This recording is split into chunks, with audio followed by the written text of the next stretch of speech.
Oke, can you see my slide? Kelihatan nggak? Tolong. Ya, kelihatan. Kelihatan, Pak. Oke, jadi sekarang kita masuk pada part 2 bagian kedua. Barusan kita sudah dengarkan bagaimana Pak Don, saya sangat respect sekali beliau ini, ya, luar biasa sekali, ya, dari gunung ke gunung, lembah, semua dia arungi, dan tangannya itu ya luar biasa sekali gesitnya melihat sesuatu, dan saya cukup bangga, saya pernah ikut sama-sama beliau ketika motret sama-sama di Lasem, ya, dan beliau tuh sangat mengalir sekali, tenang aja bawaannya, ya, tapi apa yang diambilnya berbeda dengan mata-mata kita yang masih junior. Nah, sekarang kita masuk di part 2. Barusan tadi saya introduksikan tentang Pak Don, bagaimana beliau semasa kecilnya itu terinspirasi ketika beliau bertetangga dengan Chandranaya. Dua fotografer yang akan kita dengarkan kali ini adalah dua-duanya adalah aktivis sekaligus pengurus di lembaga fotografi Chandranaya. Oleh karena itu mungkin saya ada baiknya kalau saya juga bisa membawakan bagaimana atau apa itu Chandranaya, lalu gedungnya itu yang pernah mempunyai sebuah sejarah yang luar biasa, karena gedung Chandranaya dulunya bernama Gedung Hemingway. Inilah dia. Nah, jadi ini satu peristiwa yang kebetulan saya katakan. Ya, jadi saya perlu bercerita. Pak Don tadi terinspirasi belajar menjadi seorang fotografer, bermula dari sering bermainnya di sekretariat dan ngintip para senior yang berdiskusi tentang fotografi di lembaga foto Chandranaya. Kemudian pembicara berikutnya yaitu Agatha Anne Bunanta. Jadi saudari Agatha ini mulai aktif menjadi seorang fotografer sampai menapak pada jenjang sebagai seorang fotografer wanita Indonesia. Juga dimulainya ya dari ikut-ikutan dengan Dr. Edwin di Chandranaya, mulai dari anggota dan menjadi juga salah satu pengurusnya. Yang berikutnya yaitu Dr. Edwin Juanda sendiri, ya saya sudah tahu mengenal beliau dari tahun 70-an sebetulnya, sama-sama junior, tapi saya orang kampung, jadi saya nggak pernah ikut di Chandranaya, tapi saya dengar banyak sekali Dr. Edwin sudah aktif mulai dari tahun 72, 73 kalau nggak salah, ya, di Chandranaya. Dan ketiga fotografer ini, dan tadi Pak Edwin juga, ya, beliau anggota Chandranaya, kemudian pernah menjadi ketuanya juga, dan juga menjadi penasehat sebagai sepunya di situ. Ya, mungkin kata sepunya belum setua seperti Pak Don. Ya, jadi di sini bagaimana ya, senioritas itu juga banyak memberikan dorongan pada yang junior-junior untuk tetap berkarya. Nah, sebagai bonus sedikit tentang gedung yang akan saya bicarakan, maka saya akan bicara tentang gedung Chandranaya. Karena Chandranaya ini juga punya sejarah sendiri, yaitu di mana ada sesuatu yang bermula di situ, yaitu gedung Hemingway itu adalah cikal bakal dari Universitas Tarumanagara. Ya, di sini lalu kemudian juga Chandranaya, Hemingway itu juga mendirikan rumah sakit, salah satu rumah sakit perintis juga, yaitu Sumber Waras.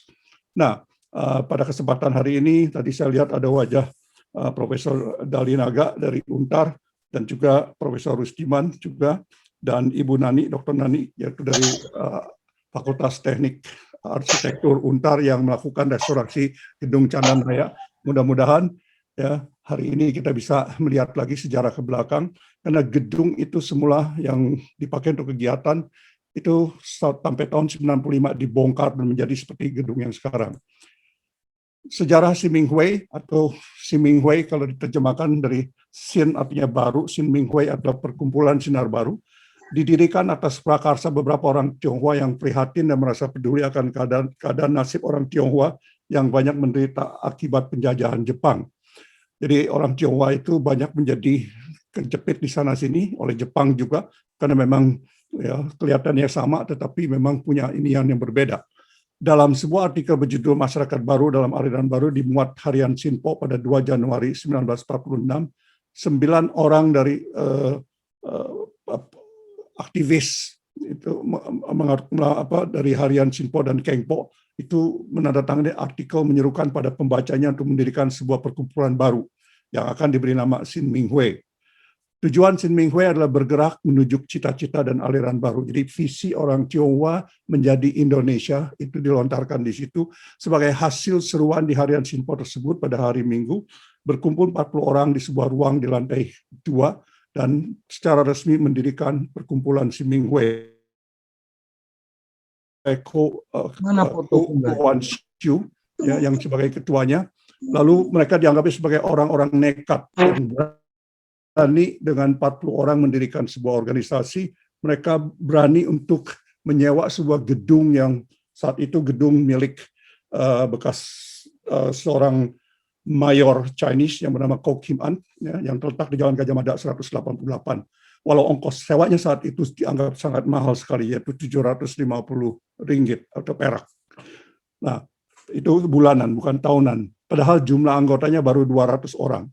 Namun ternyata keputusan itu adalah keputusan strategis yang tepat, karena dengan menempati gedung yang luas, kegiatan Si Minghui cepat berkembang dan jumlah anggotanya dalam waktu singkat mencapai 7.000 orang. Dan banyak dari mereka yang menjadi filantropis. Kemajuan luar biasa yang dicapai Si Minghui disebabkan oleh situasi masa itu. Kita tahu bahwa saat itu tahun 45-46 ya adalah transisi bagaimana sesudah kemerdekaan Indonesia. Ya, kota Tangerang sebetulnya tahun 46 itu belum dikuasai oleh Republik karena itu dipegang oleh milisi-milisi. Jadi pernah terjadi satu peristiwa, saya kebetulan dari Tangerang, semua orang-orang Tangerang tahu betul kisah kelam di Tangerang, yaitu pembantaian orang Tionghoa di Tangerang. Ya, nah jadi karena ketika terjadi peristiwa rasialis di Tangerang yang menelan korban ratusan orang Tionghoa yang mati terbunuh dan ribuan orang lainnya lari ke Jakarta dan mengungsi dan ditampung di gedung Si Minghui. Ketika peristiwa itu terjadi, tidak ada orang Tionghoa yang berani pergi ke Tangerang karena memang itu di tangan milisi. Saat itu tentara kita pun juga nggak bisa berbuat apa-apa. Dan kalau Anda mungkin ingat semua sejarah tentang Indonesia, yaitu Menteri Pertahanan saat itu, Otto Iskandar-Dinata pun dibunuh, ya, dan mayatnya dibuang di Mauk, dilemparkan ke laut. Nggak ada yang tahu sampai sekarang. Nah, jadi saat itu tidak ada yang berani, tapi hanya 2 orang, ya, dari 2 orang anggota Si Minghui bersama seorang wartawan dan seorang pegawai Kementerian Penerangan dari pemerintah, tanpa mengenal waktu siang dan malam, mereka memberikan pertolongan jalan kaki, lalu kemudian sampai bawa truk. Itu yang saya dengar dari orang-orang tua yang di Tangerang. Demikian saat itu, ya, sampai kemudian kegiatan pertama dilaksanakan pada 1 April 46 membuka poliklinik. Jadi semulanya merintis dengan membantu orang-orang yang jadi korban, lalu kemudian membuat poliklinik, ya, kemudian juga berdiri seksi buruh, klinik bantuan hukum, dan mendorong orang-orang Tionghoa di Jakarta menjadi anggota Si Minghui. Tokoh-tokoh yang pernah memimpin dan menjadi pengurus Si Minghui antara lain adalah Ko Wan Xiu sendiri sebagai foundernya, Mr. Lee Kian Kim, Mr. Lim Ching Hin. Lim Ching Hin ini suaminya Kartini Mulyadi. Wee Chu Tat yang pernah jadi menteri juga, Dr. Randa Kusukyam, Mr. Phua Thiam Hien, okay. Mr. Goh Chi Sen, Tung Tiong Sen, Lim Chung, dan banyak sekali di sini. Mungkin saya pick up beberapa yang menjadi orang-orang terkenal. Salah satunya itu Tio Tek Hong tadi. Ya, jadi kita lihat di sini Tan Kui Seng, Go King Byong, Go Cheng Ki, Chio Jian Seng, Nyonya Lau In Gyok, Go Kak Cho Ang Yang Guan, juga salah satu yang terkenal dalam sejarah Indonesia. Pui Seng Chai, Tio Tek Hong yang tadi Pak Peter katakan, yang memelopori fotografi, Wee Kim San, Dr. Andes Kwe Hat Jin, Mr. Ouyong Peng Kun atau yang kita kenal dengan PK Ouyong yang menjadi pimpinan Surat Kabar Kompas, dan Mr. Yap Tiam Hin SH yang kita tahu sebagai seorang penggiat kemanusiaan, ya, almarhum, sampai awardnya juga sekarang, ya, diberikan kepada orang-orang yang berjasa, Tan Kwat In dan lain-lainnya. Jadi banyak orang-orang Tionghoa nasionalis yang ikut terlibat. Dan pada saat Xinjia atau perayaan-perayaan tradisional lainnya, ya, tidak ketinggalan Si Minghui yang melopori tentang permainan liong, barongsai, demikian juga fancy fair dan bazar setiap tahunnya. Jadi secara meriah untuk fundraising atau ulang tahun kemerdekaan juga mereka melakukan pentas-pentas sandiwara dengan yang terkenal drama Mawar Hutan. Banyak menarik perhatian masyarakat sampai diundang Presiden Soekarno untuk mementaskannya di Istana Bogor. Jadi bagaimana orang-orang Tionghoa pun juga banyak bergerak di bidang kesenian dan macam-macam. Para pemainnya antara lain adalah Yvonne Teo, Wei Wei Hin, Harry Chan Tiam Hock, dan lain-lainnya. Namun prestasi yang paling penting dan berhasil adalah di bidang pendidikan dan kesehatan, yaitu di mana Sin Ming Hui memulai dengan mendirikan SD, SMP, SMA dengan sekolah asisten apoteker, dan mencapai puncaknya dengan mendirikan Universitas Tarumanegara. Jadi cikal bakal UNTAR itu bermula dari gedung Sin Ming Hui yang menjadi Candanaya, yaitu pada tahun 1959, Fakultas Ekonominya bermula di situ. Ya, lalu kemudian berkembang yang kita tahu sekarang UNTAR, tetapi kepemilikannya sudah berubah, bukan lagi di bawah Candanaya. Dan Candanaya juga merupakan pusat kegiatan TCM, yaitu Traditional Chinese Medicine, Acupuncture, Acupressure, dan lain-lain. Di bidang kesehatan, Sin Ming Hui juga mendirikan rumah sakit sumber waras yang pernah memainkan peranan penting dalam memberikan pelayanan medis kepada penduduk Indonesia.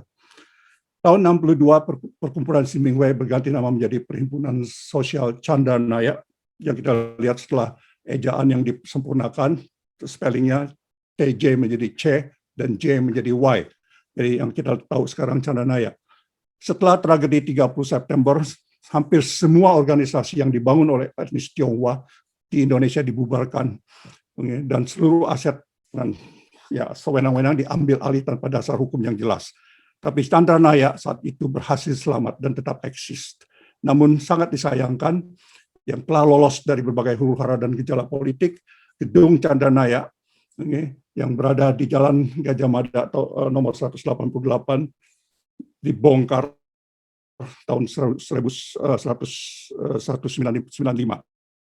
Ya, dan sampai saat ini kita lihat kemudian teman-teman konservasionis membangun kembali sebagian depannya itu yang sekarang kita lihat itu dibangun ulang. Ya, lalu gedung kegiatan Candanaya masih ada sampai sekarang yang Pak Edwin dengan Ibu Agatha lakukan, tapi bukan di gedung itu lagi, tetapi di jembatan besi, yaitu agak lebih ke arah barat dari kota Jakarta Barat, di tengah-tengah daerah kumuh, namun yang masih penting tetap eksis.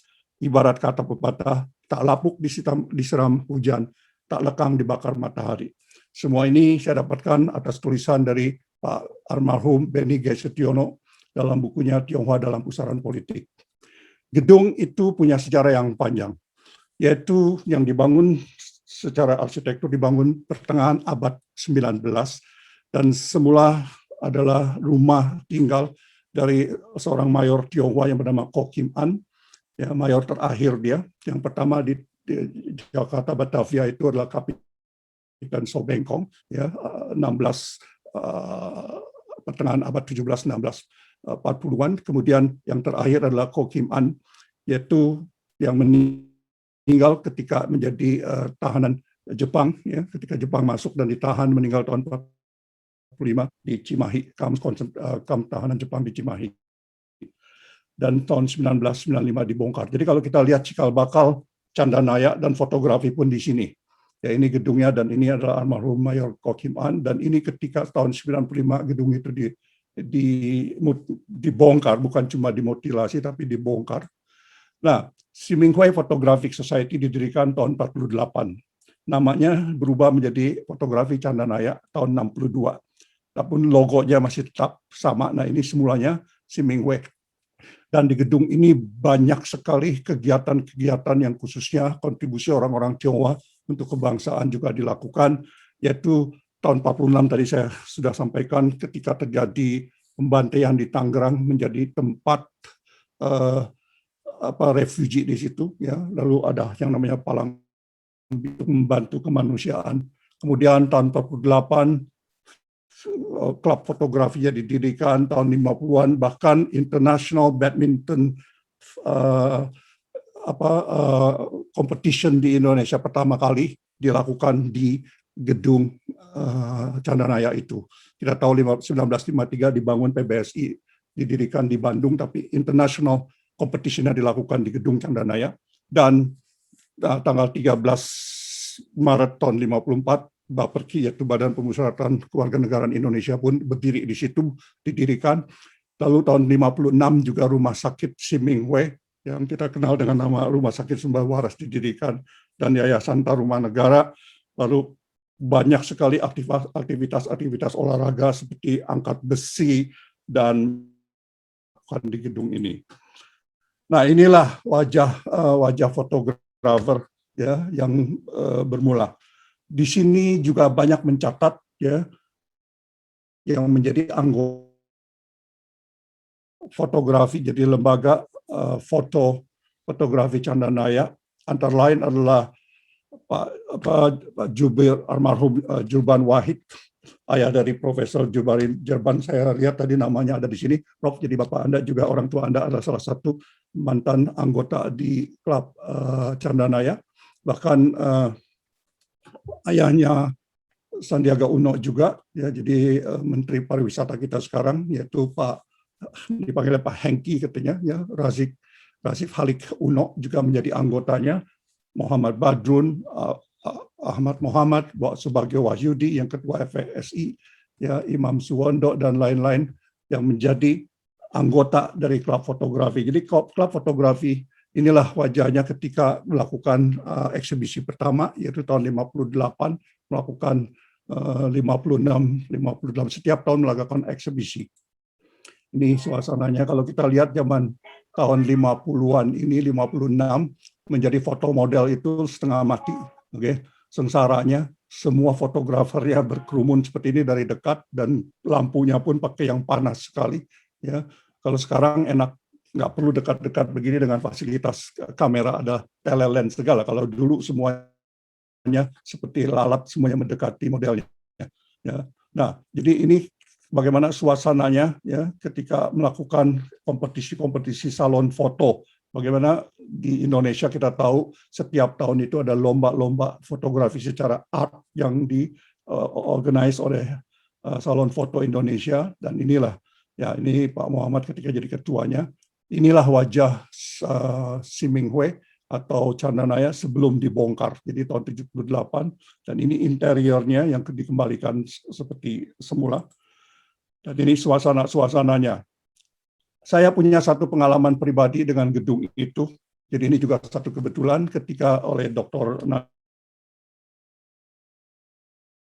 Karena saya sebagai restorasi kami menjadi kawan baik, dan saya pernah beberapa kali melakukan riset ke gedung Candanaya tentang restorasinya. Saat itu saya bingung, saya diperkenalkan dengan Raja dan Nini Mamak dari seluruh Nusantara. Semua kalau nyebut itu manggil saya yang mulia, yang mulia. Saya pikir ini salah nyebut kali. Ya, saya nggak sadar kalau saya itu menjadi perhatian sampai ketika raja yang ada di sebelah saya ini, saya juga lupa dari mana kerajaan mana, bilang yang mulia, rumah yang mulia, indah sekali istananya. Dia pikir saya pemilik Candanaya. Oke, jadi itu dari saya. Saya akan masuk yaitu part 2 wajah Nusantara in vivid color.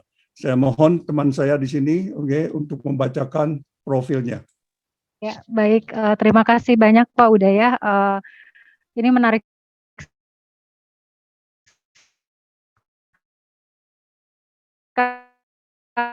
sekali seluruh sejarah Candanaya, yang gedungnya sangat saya suka sekali, dan ternyata juga gedung itu punya sejarah panjang yang sangat luar biasa. Baik, hadirin, terima kasih atas kehadirannya.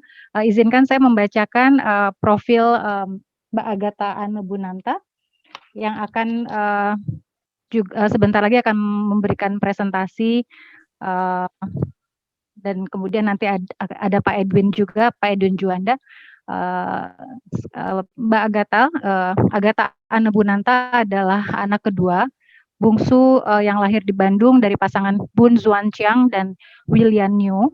Keduanya adalah mantan atlet polo air nasional, ayahnya, dan ibunya yang kemudian saat ini banyak dikenal dengan nama Ibu Murti Bunanta, adalah atlet renang nasional, dan beliau berdua menjuarai berbagai lomba nasional dan internasional di bidangnya, diantaranya Asian Games pada tahun 1962.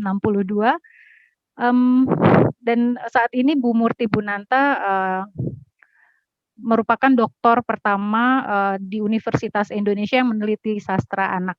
Beliau kita kenal dengan karya-karya cerita anaknya, dan juga sempat menggagas festival dongeng Itu sangat menarik ya, festival yang sangat menarik. Mbak Agatha saat ini tinggal di Jakarta sejak berusia 4 tahun. Lulus sarjana pada tahun 1991 dari Universitas Trisakti dan lulus dengan predikat cum laude terbaik dan tercepat di Fakultas Ekonomi jurusan Manajemen.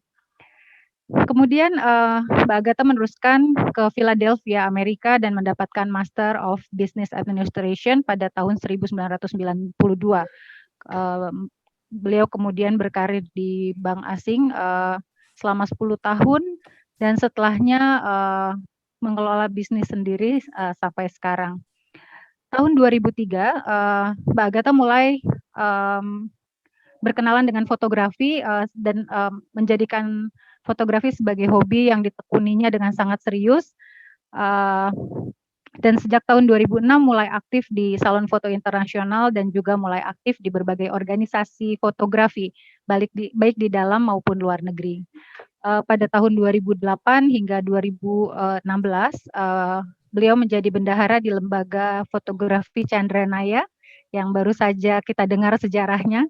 Dan pada tahun 2008 mulai aktif di organisasi fotografi dunia, yaitu Photographic Society of America atau PSA yang berpusat di Oklahoma City, USA, yang juga telah berusia panjang ya, telah berusia 87 tahun dan menjabat sebagai PSA Membership Director dan juga License Officer untuk Indonesia. Dan juga berbagai jabatan di PSA setelah itu. Di tahun 2010 Mbak Agatha mendirikan juga bergabung di Royal Photographic Society. Ini dari, kalau tadi PSA dari Amerika, Royal Photographic Society ini dari United Kingdom, dan Mbak Agatha pada 2010 juga mendirikan Indonesian Chapter.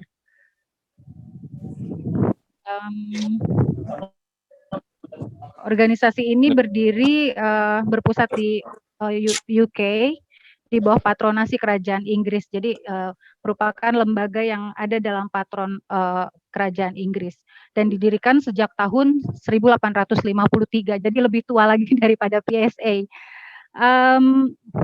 Lalu Mbak Agatha kemudian menjadi ketua RPS Indonesia Chapter sampai sekarang sejak 2010. Jadi telah 11 tahun lebih ya.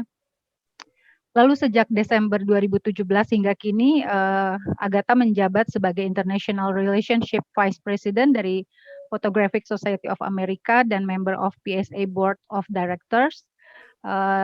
Dan Mbak Agatha merupakan orang Indonesia pertama yang menduduki jabatan tersebut. Lalu di tahun 2015 bersama Pak Edwin Juanda, Mbak Agatha mendirikan Yayasan Art Photography of Indonesia, sebuah organisasi nirlaba atau non-profit yang menghubungkan, mendorong, dan memperluas kerjasama, komunikasi, kolaborasi, dan jejaring dengan organisasi atau individu fotografi, baik nasional maupun internasional. Untuk pengembangan fotografi, tujuannya untuk pengembangan fotografi di Indonesia. Jadi yayasan ini membuka jejaring bagi fotografer Indonesia untuk memiliki jaringan yang luas baik secara nasional maupun internasional.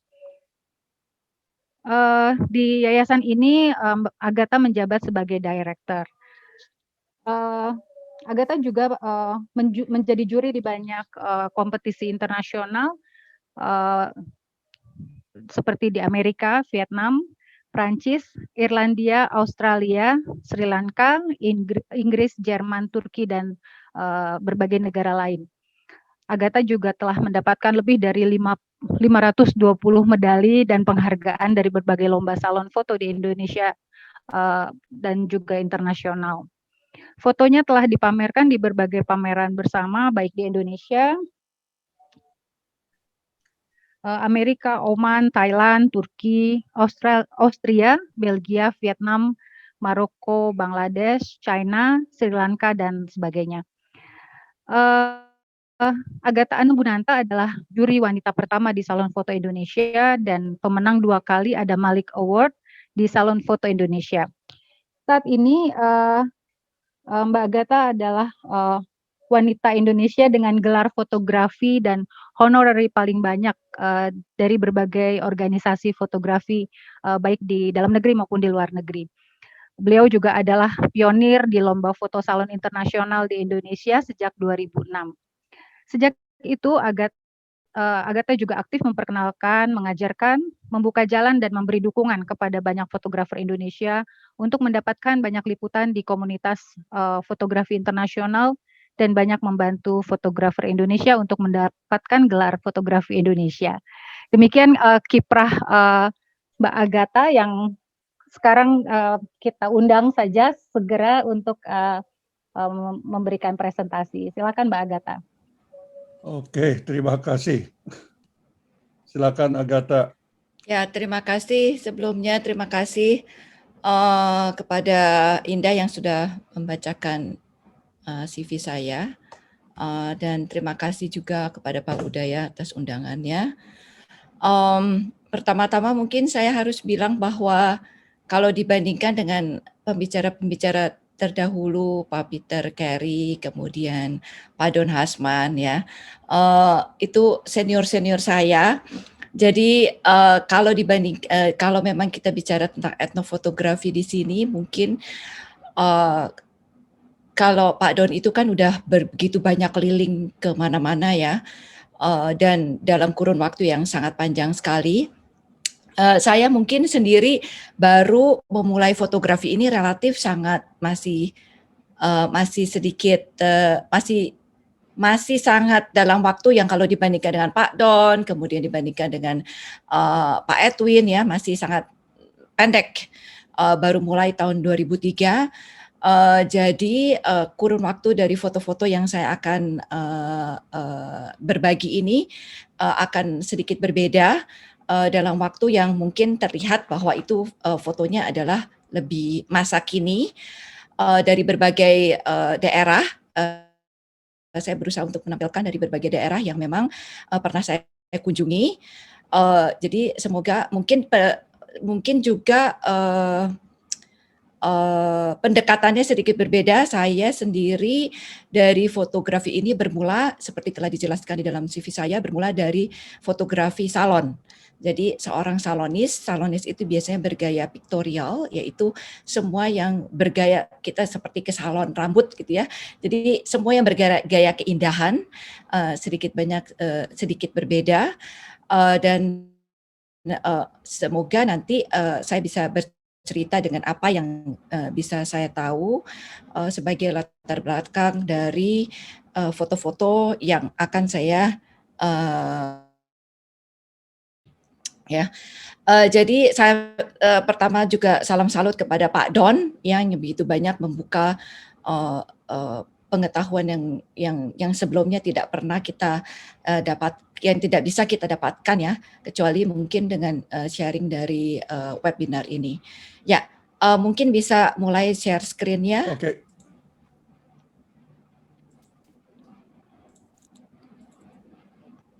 Ya. Ya. Kelihatan ya? Ya, kelihatan. Jadi foto ini saya ambil di Buton. Ya, ini adalah wanita Buton. Kalau kita lihat pada kunjungan sekitar tahun 2014 ya. Jadi mungkin kalau Pak Don kan lebih lampau ya masanya. Tahun 2014 ini saya berkesempatan untuk ke pemukiman suku Bajo. Suku Bajo ini mungkin lebih banyak sebenarnya, paling banyak kalau di Indonesia itu di daerah Wakatobi. Tapi sebagian juga tinggal di daerah Buton ya, di Sulawesi Tenggara. Jadi saya ini datang ke pemukiman suku Bajo yang ada di Buton ya.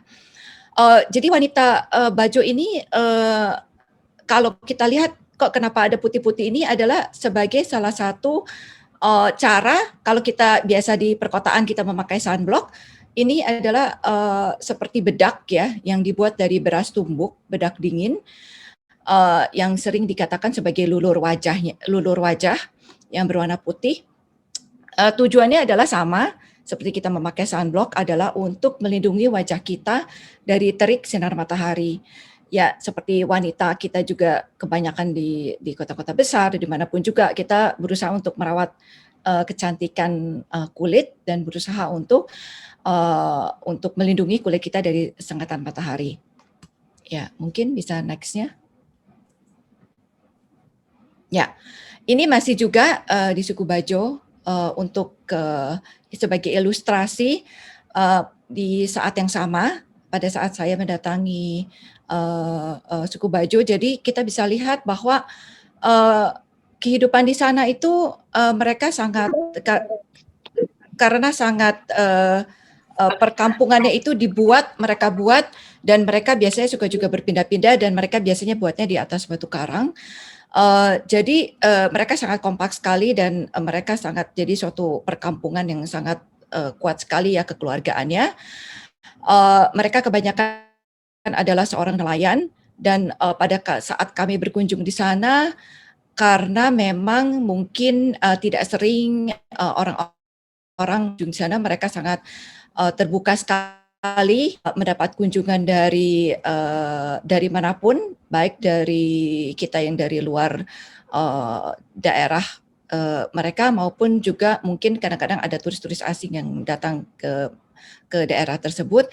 Jadi kita lihat bahwa anak-anaknya itu sangat bergembira sekali dan sebagai seorang fotografer otomatis kita sangat senang sekali kalau begitu banyak orang-orang yang terbuka tanpa kesulitan kita bisa mengabadikan mereka.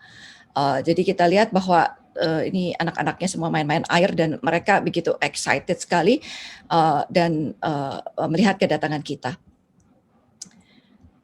Ya, ini adalah foto yang saya ambil di Bali sekitar mungkin 4 tahun yang lalu.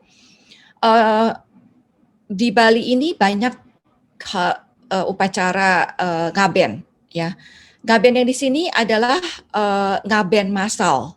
Jadi ngaben massal ini biasanya berhubungan dengan suatu banjar, suatu desa, di mana mereka baru akan melakukan suatu ngaben bisa 2 tahun atau kadang-kadang bisa 5 tahun sekali, tergantung dari banjarnya masing-masing. Pada kesempatan ini ngaben ini saya abadikan di daerah Kintamani dan sangat pada saat itu sangat sedikit fotografer ya yang pada saat itu datang, tapi sangat menarik sekali.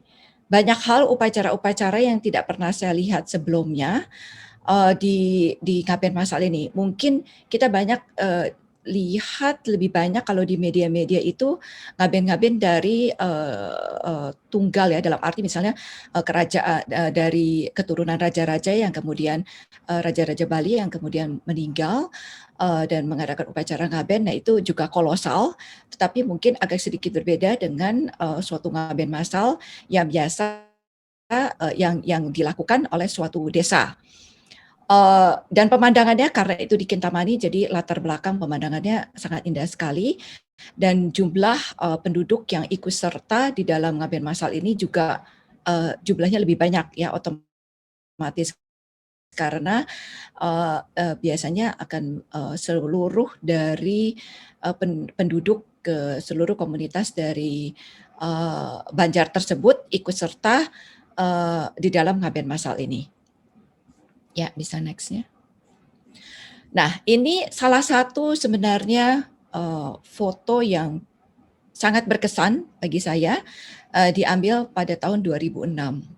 Sesuatu yang sangat berbeda karena jarang sekali atau mungkin belum diadakan kembali ya. Di Bali juga kegiatan ini, yaitu kecak 5.000. Kecak 5.000.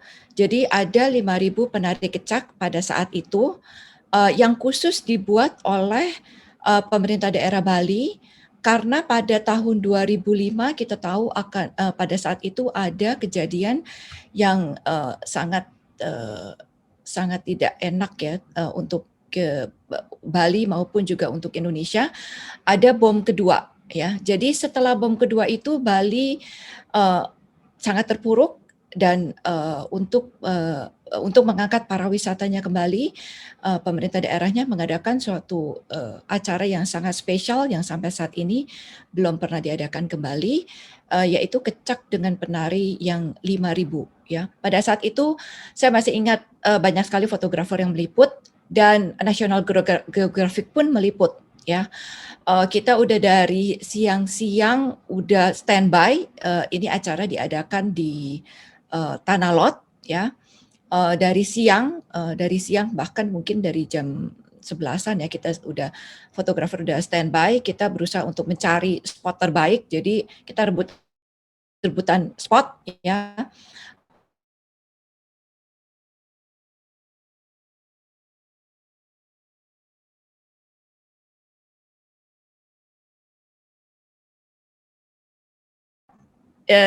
Istilahnya ya suruh minggir. Kita pikir kenapa kok kita suruh pindah gitu, padahal kita udah berusaha untuk mendapatkan itu dari siang hari. Ternyata itu tempat adalah untuk National Geographic. Jadi ya karena kita juga bisa memaklumi dan kita juga ingin bahwa Indonesia itu bisa dibawa ke internasional, jadi terpaksa kita mencari lagi lokasi tempat pemotretan yang lain. Jadi memang spot yang utama yang langsung frontal dan yang terbaik itu sudah diambil oleh National Geographic.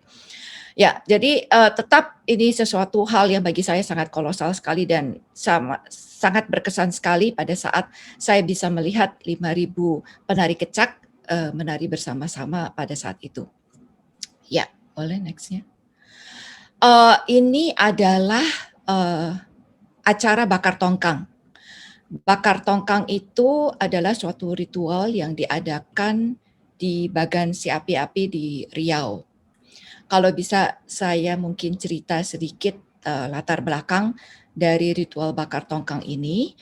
Jadi pada saat mungkin sekitar lebih dari 134 tahun yang lalu, itu ada sekelompok dari Cina Daratan yang ingin mendapatkan penghasilan yang lebih baik. Jadi pada saat itu mereka menaiki kapal yang sangat sederhana, kapal kayu. Di kapal kayu itu mereka terombang-ambing dan mereka kehilangan arah. Nah, pada saat mereka kehilangan arah itu mereka berdoa kepada Sang Dewa dan setelah itu mereka melihat di kejauhan ada cahaya yang mereka langsung berasumsi adalah bahwa cahaya itu kalau ada suatu cahaya otomatis itu ada daratan. Jadi mereka mengikuti cahaya tersebut yang akhirnya sampailah mereka ke daratan tersebut dan daratan itu karena permulaan ada cahayanya dan ada api sehingga mereka menamakannya sebagai Bagan Si Api-Api. Dan sebagai suatu ungkapan syukur ya, jadi ungkapan bahwa ini suka duka selama perjalanan tersebut, mereka membakar kapal tersebut. Ya, nah jadi bermula dari kejadian tersebut, maka setiap tahun di Bagan Si Api-Api ini dirayakan ritual untuk menghormati para leluhur yang telah menemukan Bagan Si Api-Api telah menemukan daratan tersebut. Jadi setiap tahun ada sekitar waktu itu, seingat saya datang sekitar bulan Mei. Ini sudah masuk juga dalam acara dari Kemenpar ya. Dari setiap tahun ada. Jadi biasanya prosesi itu sekitar beberapa hari, ada ritualnya, ada acara kegiatan acaranya. Kapal itu sendiri dari tempat pembuatannya akan pertama-tama diarak. Jadi seperti foto ini, mereka mengarak dulu keliling kota dan kemudian mereka akan membawanya ke kelenteng. Ya, dari kelenteng itu diadakan juga banyak doa-doa, banyak lagi ritual-ritual dan disimpan di malam itu di kelenteng. Keesokan harinya, mungkin next slide-nya selanjutnya, ya. Keesokan harinya baru kemudian dibakar. Jadi ditaruh dulu kalau kita lihat banyak kertas-kertas. Jadi kertas-kertas ini adalah kertas-kertas sembayang, ya. Jadi kertas-kertas sembayang yang menurut mereka adalah itu adalah para dewa mengatakan bahwa perlu ditumpuk dulu kertas-kertas sembayang, baru kemudian akan dibakar bersama-sama perahunya. Ya, perahu ini nanti kalau kita lihat terdiri dari 2 tonggak, ya. Keluar dari 2 tonggak, kalau kita lihat ada 2 tonggak, dan tonggak ini dari kepercayaan masyarakat Bagan Si Api-Api akan menentukan rezekinya dari mana. Kalau seandainya tonggak itu pada saat dibakar setelahnya adalah jatuh ke arah laut, maka rezeki akan datang dari laut. Sedangkan kalau jatuh ke arah darat, maka rezekinya akan datang dari darat. Pada tahun saya baca kemudian tahun 2017 saya datangnya tahun 2016 ya kalau tidak salah. Jadi sebelumnya 2017 itu jatuhnya ke 2 arah. Jadi kalau jatuh ke 2 arah berarti rezeki akan datang dari laut dan juga akan datang dari darat, ya. Mungkin next selanjutnya. Ya, ini jadi mulai pembakaran dan pembakaran tongkang ini sampai perahunya habis, ya. Jadi benar-benar sampai perahunya habis. Dan mungkin kalau dari pengalaman saya pada saat memotret itu begitu panasnya sampai kamera pun mati, ya. Jadi ada beberapa teman-teman saya, teman-teman rekan-rekan fotografer yang kameranya mati karena kita kadang-kadang fotografer tidak sadar untuk maju terus, kemudian pada saat sebenarnya itu udah sangat dekat sekali dan apinya itu udah sangat panas sekali, dan pada saat seperti saya mengambil foto ini, mungkin saya juga saat itu saya ingat saya maju terus karena ingin ini, dan orangnya sekarang sudah pada mundur-mundur, dan pada saat saya lihat sekeliling ternyata udah tinggal saya sendiri yang maju ke depan, jadi tiba-tiba ya harus saya mundur karena kalau enggak saya akan kena dengan apinya. Ya. Foto ini saya ambil di Jogja. Oke, kenapa saya ingin menampilkan foto ini? Mungkin ada sedikit pengalaman yang bagi saya cukup akan saya selalu ingat. Foto ini saya ambil di pasar Jogja, di daerah Bantul ya kalau nggak salah. Kemudian foto ini dipamerkan, jadi saya ambil sekitar tahun 2004 dan dipamerkan tahun 2005. Pamerannya waktu itu tentang perempuan dalam bingkai, ada 12 orang yang ikut dalam pameran ini. Salah satunya seperti Pak Gunadi, kemudian Bang Arbain Rambe, kemudian Kang Caca juga ikut serta dalam pameran ini. Dan pameran itu dibuka pada saat itu oleh Ibu Menteri Mutia Hatta sebagai Menteri Peranan Wanita pada saat itu. Dan pada saat pameran foto-foto kita dijual, ya, pameran ini di Jakarta di Plaza Semanggi, foto-fotonya dijual. Jadi pada saat itu baru 3 tahun ya 2000 baru 2 tahun ya sebenarnya saya memegang kamera, dan kemudian ya saya bersyukur bisa ikut pameran dengan para senior, dan foto ini entah bagaimana cukup banyak tanggapan dari masyarakat dan laku cukup banyak, ya, sehingga kemudian saya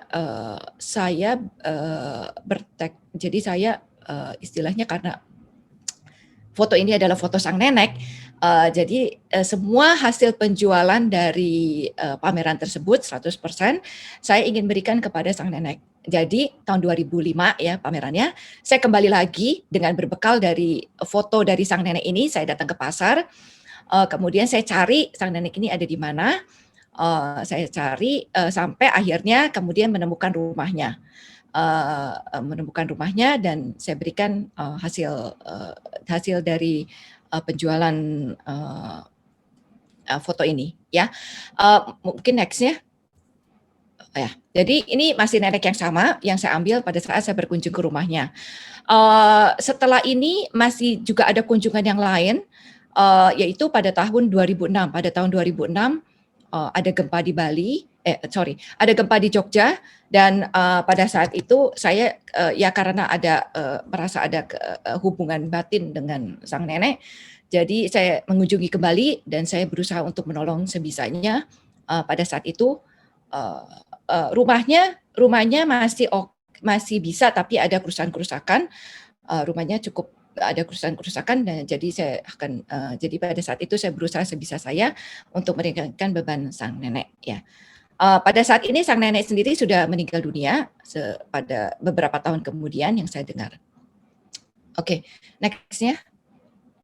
Oke. Ini adalah foto yang saya ambil di Buton. Ya, kalau tadi dalam kunjungan saya sebelumnya ke suku Bajo, yang ini adalah saya ke daerah tempat lain di Buton. Kunjungan ini adalah pada saat saya ada kerjasama dengan Kementerian Pariwisata dan Ekonomi yang pada saat itu masih di bawah Ibu Maria Pangestu.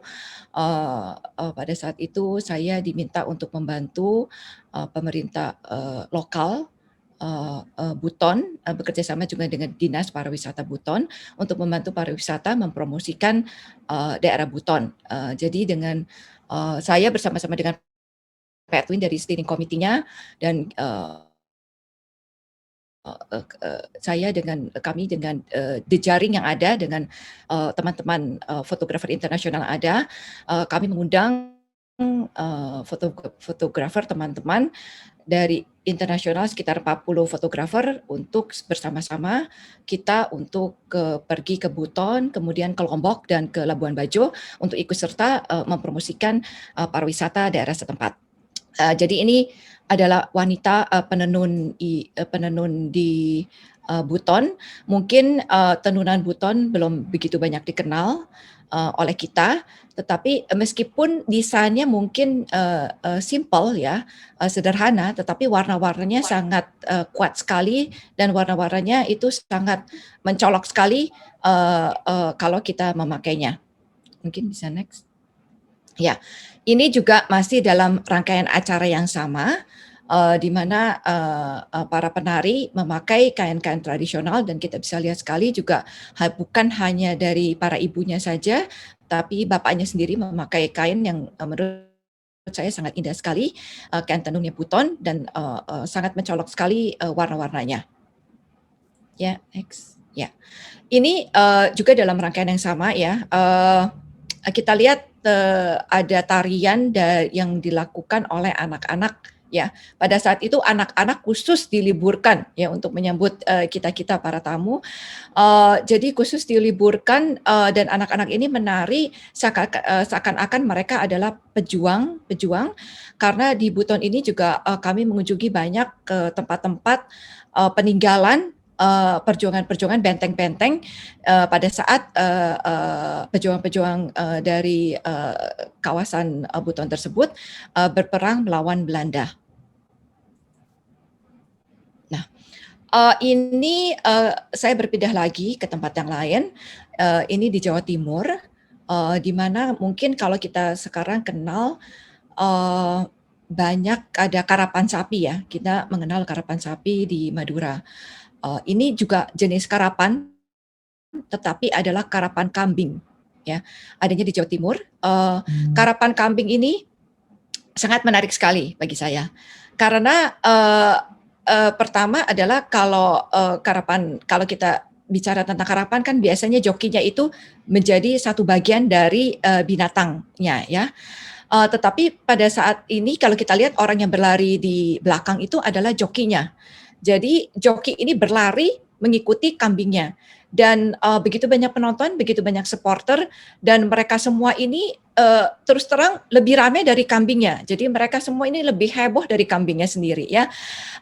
Dan kambing ini sangat sensitif sekali dengan suara-suara jadi genderang gitu ya, suara-suara. Jadi ditempelkan kaleng-kaleng kosong dan para penontonnya itu kalau dilihat juga banyak kaleng-kaleng kosong yang memang sengaja dipukul-pukulkan untuk untuk memberikan semangat kepada para kambing tersebut. Ya, jadi seru sekali untuk melihat event ini. Ini hanya untuk menimbulkan ilustrasi pada saat kambing tersebut memulai startnya ya. Jadi pada saat pertama juga para supporternya udah sangat banyak sekali dan mereka sangat istilahnya sangat excited sekali ya melihat karapan kambing ini. Next. Ya, ini kita beralih ke Lombok. Ini diambil di desa Sade, desa yang sangat indah sekali.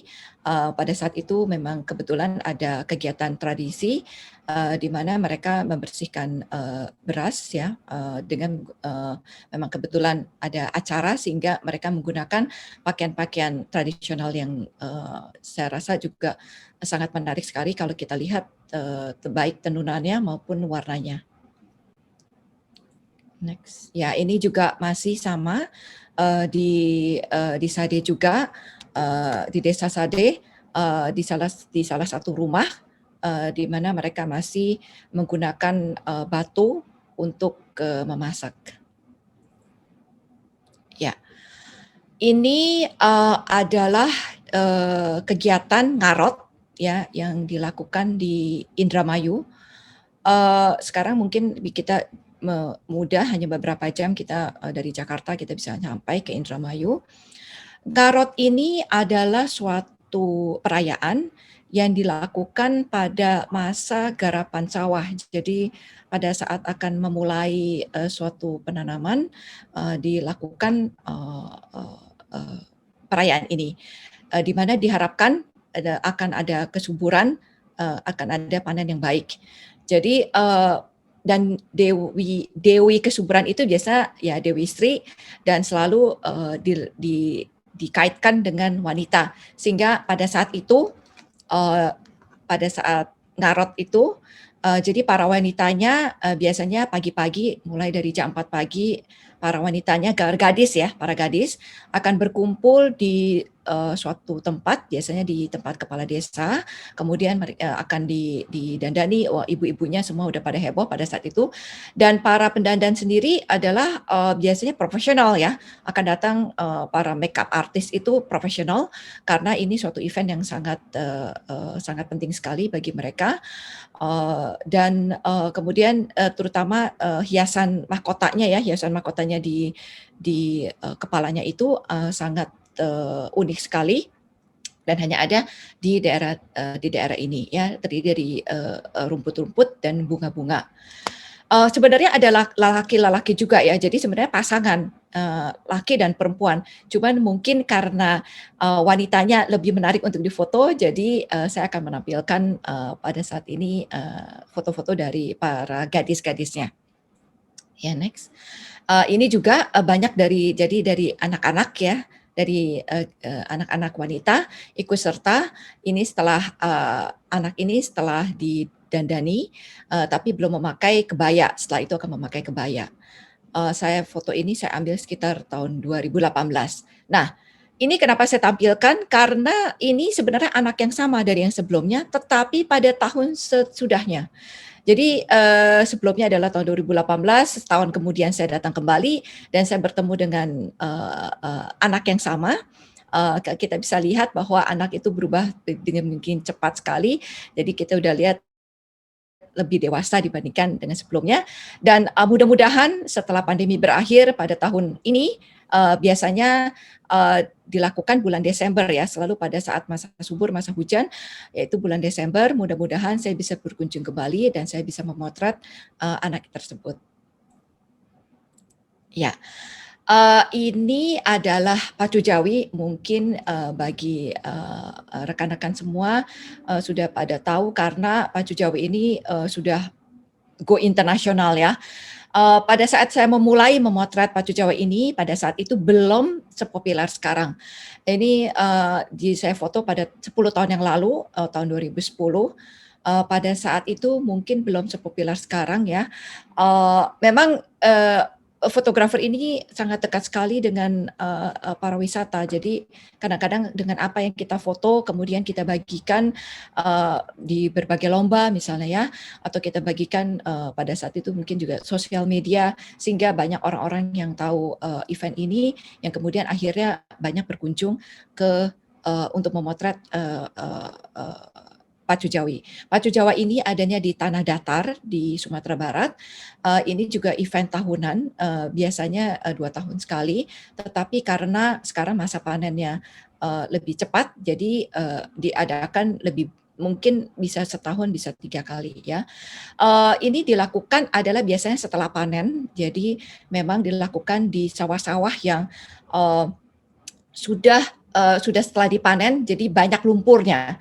Dan ini merupakan pesta rakyat. Jadi semua banyak sekali dari masyarakat setempat yang datang. Dan terutama fotografer ini memang dramatis sekali memotret pacu jawi ini. Kita sendiri harus ikut terjun di lumpur.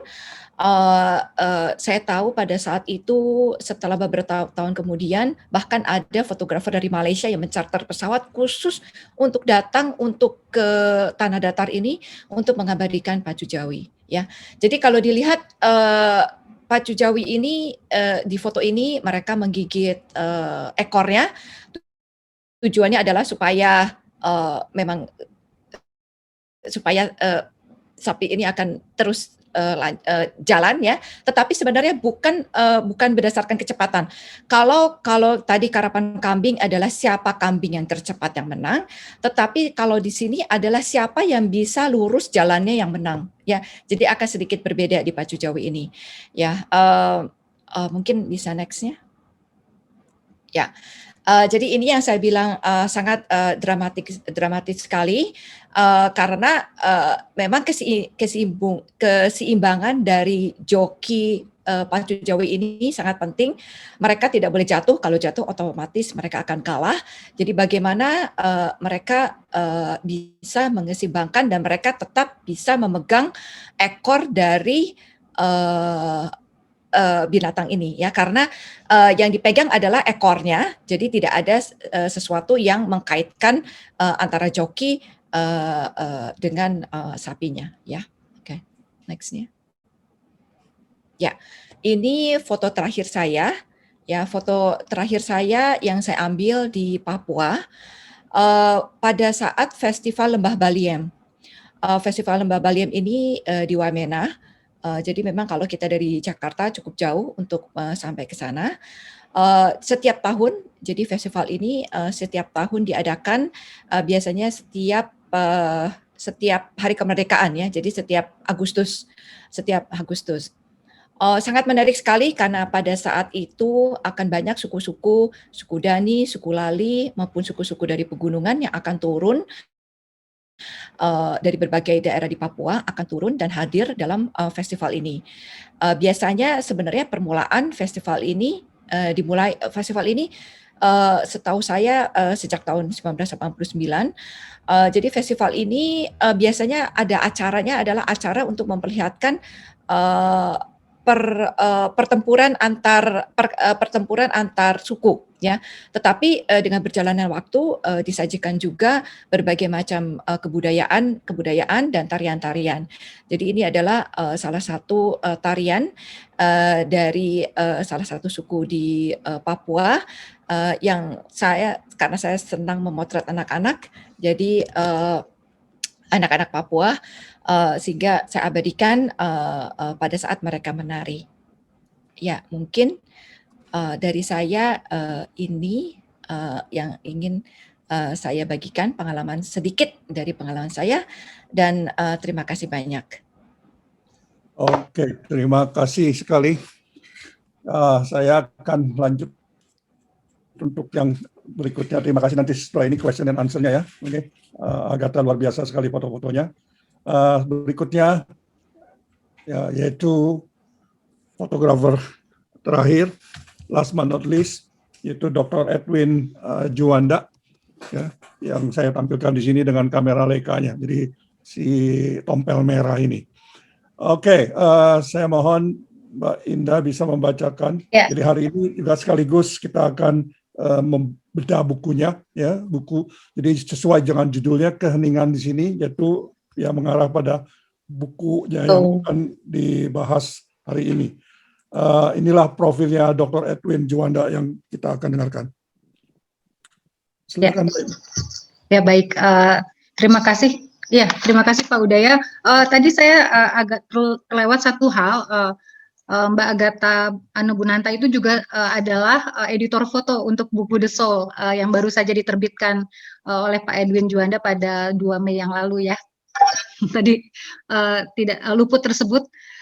Baik, saya akan membacakan profil Pak Edwin Juanda. Dr. Edwin Juanda, SPKK. Beliau adalah dermatologis dan venerologis, lulus pendidikan dokter umum dari FKUI, Fakultas Kedokteran Universitas Indonesia pada tahun 1978. Dr. Edwin terkenal sebagai pelopor liposuction Indonesia, dan namun beliau juga bukan sekadar dokter, tapi juga seorang multitalenta, baik di bidang kedokteran maupun di dunia fotografi ya. Pak Edwin mulai berkenalan dengan fotografi sejak umur 15 tahun ketika beliau menerima sebuah kado dari ayahnya, oleh-oleh dari ayahnya yang baru saja melawat ke Jepang, sebuah kamera Canon. Dan sejak itu Pak Edwin terus saja menggeluti fotografi, mencintai fotografi dan membuat begitu banyak karya. Profesi dokter juga diturunkan, ayahnya Pak Edwin ini juga adalah seorang dokter, guru besar di FKUI yang juga spesialis kulit ternama, yaitu Profesor Dr. Jua Jingsom atau Surya Juanda. Kebanyakan orang Jakarta tahu beliau sebagai dokter kulit yang praktek di Jalan Mangga Besar Raya nomor 66 di depan Princeton Park, atau yang namanya sekarang Lokasari di Jakarta Barat. Kedua paman dari Dr. Edwin juga adalah spesialis kulit dari FKUI, yaitu Dr. Adi Juanda, SPKK, dan Profesor Dr. Adi Juanda. Nama Tionghoa keduanya adalah Jua Jinghuan, yaitu Adi Juanda, dan Jua Jingswan. Nama gempal. Ya.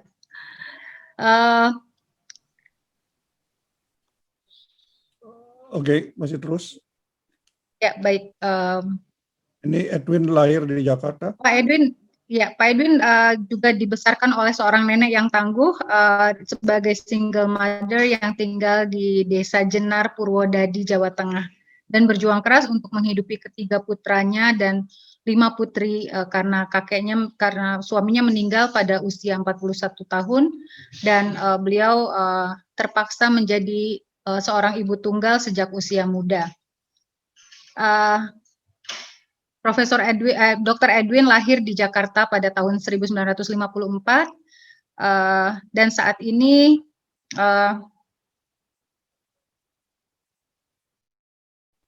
berpraktek di Jakarta ya, dan beliau baru saja menerbitkan buku The Soul.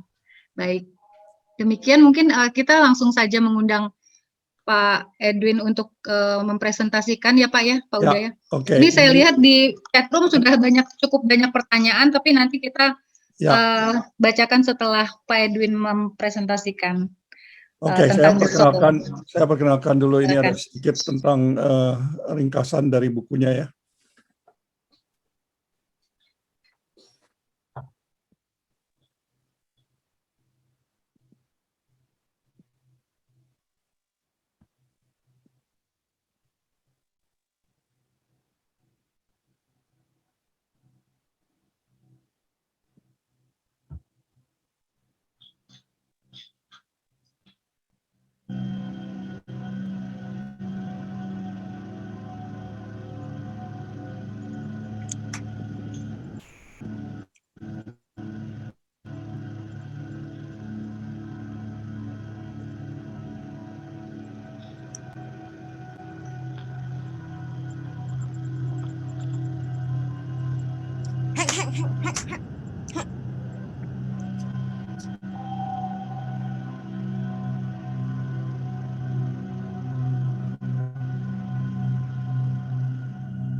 Seberangnya udah jadi jalan soalnya. Ya, seberangnya udah jadi jalan. Kemudian ini pohon-pohon kelapa ini sudah tidak ada. Sudah sedikit, ganti banyak pohon pisang, dan pinggir kali itu sudah banyak beton. Rupanya tanahnya sudah dimiliki orang semua ya gitu ya. Jadi saya mau menunjukkan bahwa sesuatu perubahan itu tidak perlu ke suku yang langka, tapi yang everyday kita lihat juga itu akan berubah, dan itu ada hubungan antara manusia dengan dan juga dengan lingkungannya ya. Ya, slide berikut. Kampung saya juga nih. Ini juga sengaja nih saya pilihin kampungnya Pak Udaya nih. Ini namanya Rudi dan Endang ini. Ini tahun 2016 saya ke situ, dia masih ngamen Pak di ujung situ tuh. Iya, di ujung dekat Jalan Ki Samaun sama Jalan ke Pasar Lama. Saya selalu tertarik dengan dia, sampai punya postcard dia tunjukin, postcard dia tuh dipang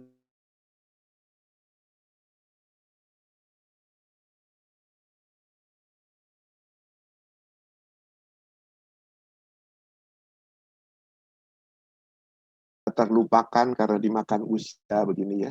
Saya nggak tahu mereka masih hidup atau enggak, tapi yang pasti sudah 3 tahun ini tidak pernah lihat mereka lagi. Oke, kita lanjut. Nah, ini pergi sama Mbak Indah ini.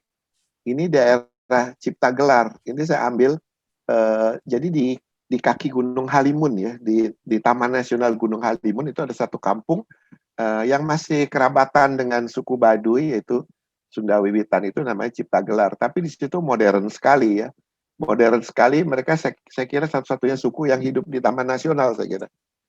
Modern sekali karena kepala kampungnya itu lulusan ITB. Jadi di dalam kampung situ mereka punya internet sendiri, Pak.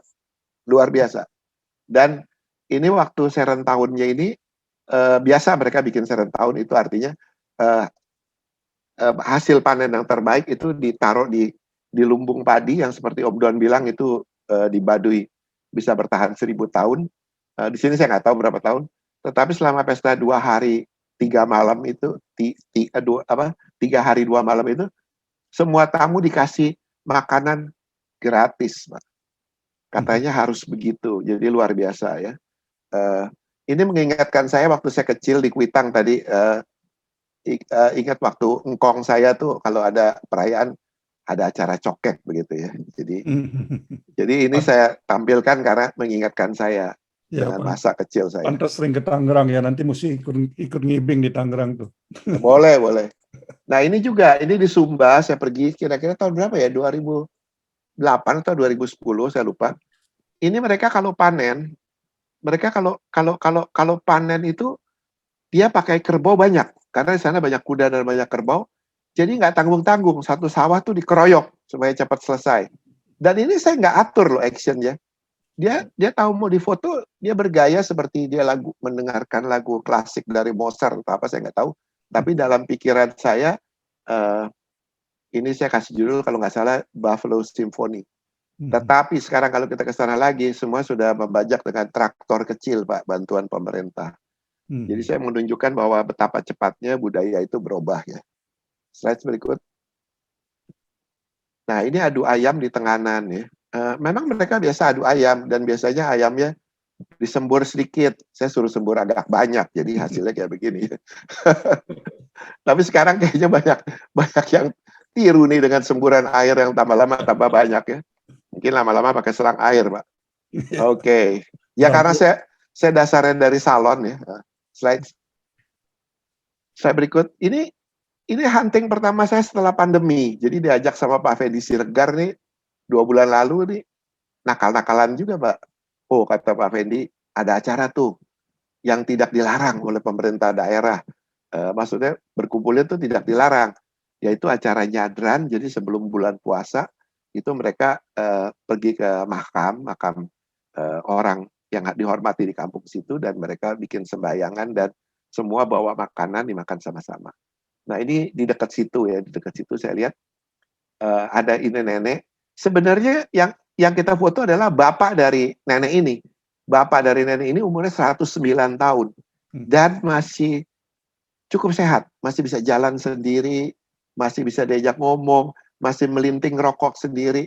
Tapi karena jumlah slide-nya terbatas, jadi saya cuma expose ibu ini, mengingatkan saya pada foto-foto klasik di zaman film gitu ya, dia gendong cucunya ya. Jadi bapaknya ibu ini 107 tahun ya, 107 atau 109. Oke. Next. Nah ini acara nyadrannya. Semua orang teriak nih waktu saya taruh di Instagram. Awas Pak Edwin, awas ketularan COVID katanya. Untungnya saya udah divaksin 2 kali ya, jadi dan berani-berani juga lah. Karena kebetulan ini upacaranya baru pernah nih saya berani keluar lagi nih ya. Begitulah, orang semua datang bawa bekal dari rumah, nanti makan bersama, kita dikasih makan, suruh coba apa aja semua dikasih ke kita ya. Nah itu masyarakat Cipta Gelar tuh, bener tuh. Nah ini pergi ke tempat lain lagi sama Pak Fendi, ini pengrajin bikin jaran kepang. Kalau dulu istilahnya di Jakarta kuda lumping ya. Mereka bikin, mereka lukis, tapi mereka bilang di masa pandemi ini pesanan hampir tidak ada. Padahal yang pesan ini juga dari luar negeri ya. Ya. Slide berikut lagi. Ini saya di Pasar Temanggung, saya lihat bapak ini bolak-balik ngangkutin buah-buah ya. Dan kelihatannya dia malah pamer kekuatannya. Jadi waktu saya foto dia nengok sedikit. Saya nggak suruh dia nengok, tapi karena dia lihat ada kamera, jadi dia sedikit action gitu ya. Oke, sekarang kita ke materi buku The Soul. Buku The Soul ini isinya adalah 66 foto hitam putih, karya saya sendiri yang diediting oleh Ibu Agatha. Itu isinya adalah tentang alam Indonesia, tapi alamnya tidak saya taruh di sini karena kita lebih banyak culture. Itu saya foto dari tahun 2016 sampai tahun 2020 ya. Itu menceritakan tentang merekam kehidupan dokumentatif, tapi approach saya mungkin lain ya, karena sejarahnya tidak bisa sepanjang Om Don. Saya merekamnya dengan keindahan dan dengan hitam putih. Maksudnya saya itu jadi secara technically saya perhatikan sekali ya, supaya enak dilihat bukunya gitu. Ini di Baduy luar, karena Baduy dalam tidak boleh masuk. Saya tidak seperti Om Don yang nakal-nakal masuk ke Baduy dalam sambil bawa kamera, nggak berani saya. Ini kenapa saya cantumkan dalam buku saya, karena ini anak umur 13 tahun dan sudah punya anak. Itu anaknya dia di belakang. Jadi kita ketahui bahwa di masyarakat Indonesia masih banyak yang begitu dapat haid, kemudian disuruh nikah ya. Slide berikut. Ini di Sunda Kelapa setelah sholat Idul Fitri, biasanya fotografer berjubel di situ. Sebagian yang Muslim ya ikut sholat dulu, baru ikut motret lagi. Jadi ini saya foto ya. Saya foto dengan agak yang beda. Foto ya lanjut nggak apa-apa. Foto ini adalah di Bali, di Tenganan. Ini mereka kalau dalam acara Perang Pandan itu mereka juga bermain ayunan. Tapi ini foto tidak masuk di dalam buku, tapi masuk dalam rangkaian cerita sebetulnya ya. Oke, slide lagi. Ini anak-anak gadis yang belum nikah ini, mereka ambil sembahyang dulu di atas pura, kemudian kembali lagi wanita dan pria. Nah ini biasanya yang pria harus berantem antara pria dengan sahabat-sahabatan pandan. Kalau yang wanita ini justru mereka pamer-pamer kecantikannya dan ininya ya, mereka lagi ngobrol ini ya, menunggu acara. Slide lagi. Nah ini kemudian di akhir acara mereka menarikan tari rejang ya. Tari rejang karena ini adalah dua suku Bali Age yang hanya melakukan ini, hanya tinggal dua suku di Tenganan dan di Daung Tukat.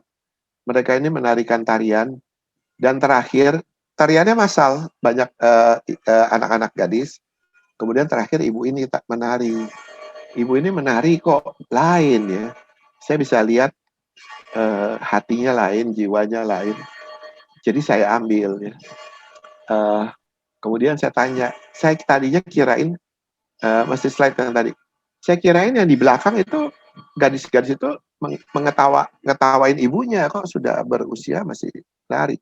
Ternyata itu katanya mengucapkan mantra supaya intrance-nya lebih intensif. Ya, jadi budaya itu menarik sekali ya. Slide lagi. Ini perang pandan, slide. Perang pandan sebelum mulai mereka pamer-pamer, itu pandannya panjang sekali. Mungkin 3 meter panjangnya. Dan setiap laki-laki di desa itu harus bertarung one by one sampai luka-luka dan berdarah. Ya.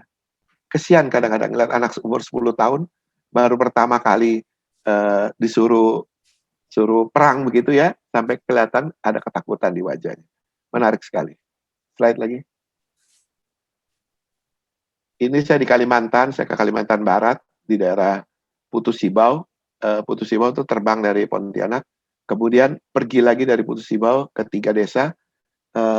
Ini saya tanya dari Ibu Ati Bakhtiar, karena dia yang bikin buku tentang telinga panjang suku Dayak.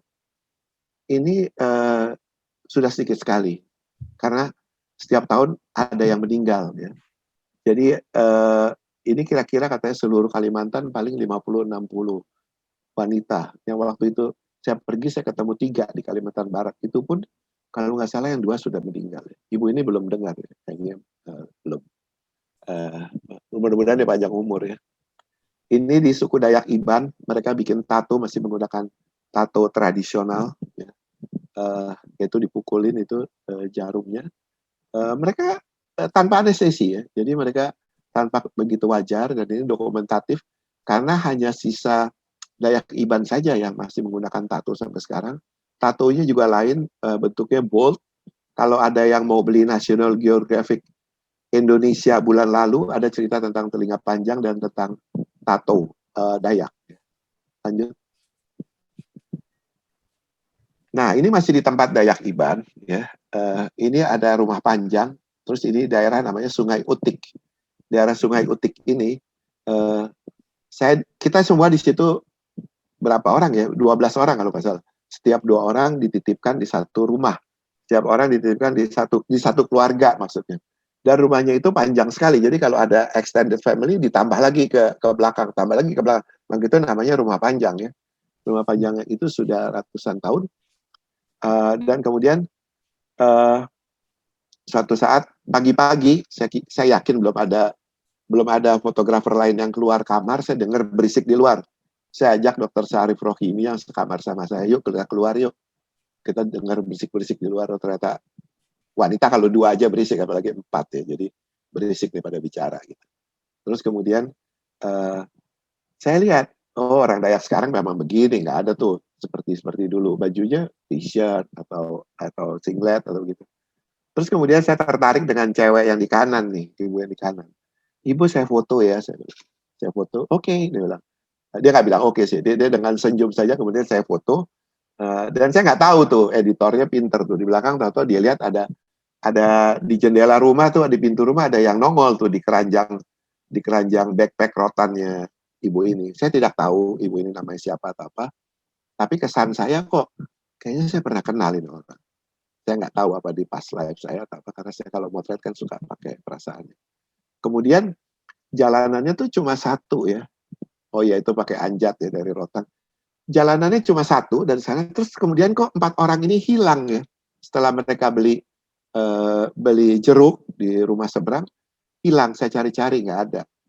Wah, ternyata mereka itu hilang. Ternyata ada, hilangnya kemana. Tapi itu cuma ada di buku saya nggak muat di sini fotonya. Di halaman berikut dari kedua foto ini ya. Lanjut lagi. Nah, ini kepalanya, sebenarnya bukan kepala desanya, tapi yang paling terkenal ini, Soko yang di Sungai Utik, suku Dayak Iban. Dayak Iban itu perbatasan antara Indonesia dan Malaysia, jadi mereka bolak-balik tidak perlu paspornya. Ini namanya Apai Janggut, saya kira semua yang pernah ke Sungai Utik pasti kenal beliau. Beliau ini adalah ahli konservasi yang mati-matian membela daerah perkampungannya supaya tidak ada perkebunan dan tidak ada pohon yang ditebang ya. Jadi saya kira ini saya foto beliau dengan special teknik ya dari depan dan juga saya foto dari belakang juga ya. Slide lagi. Ini ke Sumba. Sumba itu daerah favorit saya karena dari 2006. Justru Sumba ini yang bikin saya lari lebih ke etnofotografi dan memotret suku-suku yang sekarang saya foto. Dulunya saya landscaper dan salonis. Tapi saya pikir ternyata foto-foto landscape itu tidak banyak berubah dari 10 tahun, 20 tahun yang lalu. Jadi saya lebih banyak memotret manusia, terutama manusia Indonesia. Ini acaranya Pasola, tetapi fotonya ini adalah tarian atau upacara sebelum Pasola dimulai. Dan upacara ini kecil sekali, jadi tidak banyak fotografer yang tidak aware dengan ini. Slide lagi. Ini adalah para rato, jadi artinya orang-orang yang pemimpinnya lah tidak dalam suku Dayak ya. Ini tidak masuk dalam buku The Soul ya, tetapi difoto dalam rangkaian bikin buku ini juga ya. Lihat wajahnya tuh benar-benar sangat spesifik ya. Ini di Sumba Timur, ini adalah Raja Sumba terakhir yang meninggal. Jadi di Sumba itu ada beberapa kerajaan kecil yang ternyata ini adalah Raja Karera di Sumba Timur meninggal, upacara meninggalnya. Hanya satu foto yang dipilih oleh editor, tapi ini saya kira sangat mewakili, lihat wajah-wajah sedih di belakang daripada kerabatnya. Dan itu pemain musik itu cuma mengikuti arah pemakamannya gitu ya. Mereka dimakamkan seperti di gedung gitu ya, di gedung yang khusus dibikin karena ini raja cukup kaya ya. Slide lagi. Kita ke Papua sekarang. Ini orang di Papua. Foto ini juga tidak ada di dalam buku The Soul ya. Ini adalah mereka punya kebiasaan suku Dani. Kalau ada kerabat yang meninggal, mereka potong satu. Kerabat lagi yang meninggal, mereka potong lagi. Tetapi jempol tidak pernah dipotong. Om Don pasti tahu sekali kebiasaan ini. Jadi saya coba foto dengan artistik dan ibu ini dengan senang hati menunjukkan tangannya yang sisa jarinya sisa berapa tuh? Tinggal 6 ya. Oke, slide lagi, maju lagi. Ini saya pergi ke desa Obira. Desa Obira, kemudian ini memang pegunungan di daerah Dani itu adalah pegunungan ya. Ada lembah Balim Valley, tapi sekitarnya semua pegunungan kars ya, seperti begini. Mereka tuh memang masih berantem dengan panah-panah dan tembing ini masih ya. Jadi mereka semua punya senjata, dan kalau lihat sejarahnya, saya suka banyak baca buku sejarah tentang suku Dani. Mereka itu perang adalah bagian dari kehidupan. Mereka berperang itu supaya darahnya itu tumpah ke tanahnya jadi subur. Ya. Foto ini juga tidak ada di buku, tapi serial yang lainnya ada ya. Nah ini ada dalam buku. Nah ini seperti mungkin fotografer tahu bahwa kalau kita bawa satu babi kecil, mereka akan bikin pesta, bakar batu, mereka gali tanah yang gali. Nah ini babinya diperiksa dulu oleh mereka. Saya kalau memotret, saya tidak atur mereka supaya begini begitu, tidak. Saya biarkan mereka mengalir, saya yang merekam. Jadi kelihatan gesturnya itu originals gitu ya, tidak dibikin-bikin. Ya slide lagi. Next. Nah ini lagi di Festival Lembah Balim, biasa pada seru ya motretin koteka begini. Tapi saya cari yang paling unik, yang kotekanya hampir tegak lurus 90 derajat, dan kok yang ini pakai baju ya. Ternyata ini adalah baju rotan yang dililit. Saya kira ini kalau ada fashion designer bisa ikutin juga nih cara begini. Ini dari suku Yali ya. Seperti Om Don bilang, kalau di Papua itu yang dandan yang pria ya, nggak seperti di kota besar ya, atau masyarakat modern. Prianya nggak mau kalah, bahkan mereka lihatnya soalnya dari burung-burung dan hewan, yang jantan tuh selalu lebih menarik dan lebih wah gitu. Slide lagi. Next foto. Ya, ini adalah masih di daerah suku Dani di Wamenas itu, di daerah pegunungannya. ini ada mumi yang umurnya sudah lebih dari 300 tahun. Mumi ini kalau dikeluarkan, biasalah mereka minta uang. Mereka minta uang, kemudian kalau dulu karena saya sudah 4 kali ya ke sini ya, kalau dulu mereka minta uang untuk keluarin mumi, terus minta uang lagi sebelum kita keluar untuk masukin mumi. Jadi benar-benar sepertinya sangat tidak menyenangkan ya. Dan kemudian pertama kali ke sini, saya sudah bawa pendeta loh. Mereka kan kebanyakan Kristen dan Katolik. Dia nggak peduli, tetap aja disuruh bayar. Dan suruh bayarnya per shot. Kita bisa tahu, kita bisa bingung, kok dia tahu? Saya motret 7 kali, yang sebelah saya motret 10 kali. Dia bisa tahu. Ternyata dia punya tulang panjang, tulangnya itu agak di notch, dibikin cekukan sedikit, kemudian diurutin. Kalau 1 kali motret dia putar satu benang situ. Kalau yang fotografer kedua diputar lagi 1 benang gitu. Jadi memang unik sekali. Dan ini saya suka ngelihat orang-orang primitif gini, anatomi badannya. Gila, itu vena radialis dan ulnaris itu gede sekali kelihatannya. Jadi mereka pekerja keras gitu ya. Originals, kalau kita bodybuilders mau bikin kering badan, mereka badannya memang kering, ya, nggak ada lemaknya. Slide lagi. Nah, ini kembali ke Toraja nih, pindah nih ke Toraja, juga baru acara ini mungkin baru 5-6 tahun terekspos. Acara Manene terekspos ke dunia luar ya. Itu ada mereka setiap 3 tahun mereka keluarkan jenazah dari nenek moyangnya atau ibunya atau neneknya atau kakeknya itu untuk kemudian dijemur, kemudian diganti baju. Sebenarnya nggak really diganti baju, bajunya dilapis karena jenazah mereka tambah lama tambah ciut, tambah kecil ya. Dan kita tahu bahwa orang Toraja sebelum upacara pemakaman itu mereka sudah diawetkan dan tinggal di rumah dulu selama berbulan-bulan sampai uangnya cukup dan waktunya pas buat bikin acara Rabu Solo, acara meninggal. Ini dikeluarkan, kalau yang nggak tahu lihat bantal guling ya. Lanjut. Kemudian ini kita bisa lihat bahwa ternyata di dalam yang tadi itu kasur tadi itu ada tengkoraknya di belakang. Ini ada sisir, serit, mereka sebutnya serit juga kalau nggak salah. Kemudian ada koin dari zaman Belanda, Netherlands, India, 1 gulden. Itu 1920 dan 1914. Jadi bisa ketahui bahwa nenek ini pasti hidupnya dalam periode itu ya. Kemudian ini mungkin cucu buyutnya yang buka, yang perempuan itu ya. Dia bilang, ini leluhur saya pasti orang kaya karena cuma orang kaya yang punya koin seperti ini.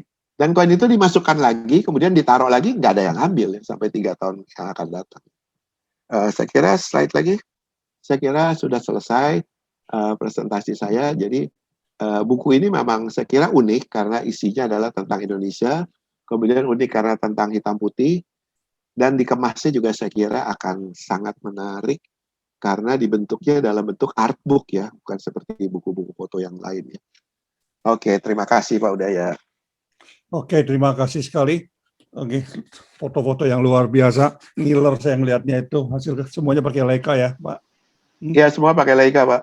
Iya, saya punya Leica monokrom, Pak.